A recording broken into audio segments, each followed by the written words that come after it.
Bu saat her şeyi aydınlaştırım. Arılara, qarışqalara fikir veribsiz. Necə yəni gördünüz? Bax, biz onlardan timsal götürməliyik. Görürsünüz bir yerdə necə işləyirlər? Qışa necə azğa yığırlar?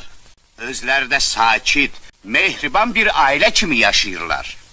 Bal niyə şirindir? Ona görə ki, bircə zəhmətin barı bəhrəsidir. Biz istəyirik ki, insanların da əməyi elə məhsul versin. Bu ancaq və ancaq kollektiv təsərrüfatda mümkündür. Tək əldən səs çıxmaz. Yoldaşlar, indi hamının torpağı var. Amma təhlikdə nə eləmək olar?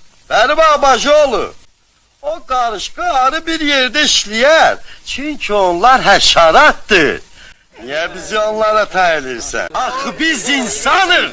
Sabah mən deyəcəm, buğda əkək. Lüt Məcid deyəcək, arı səpər.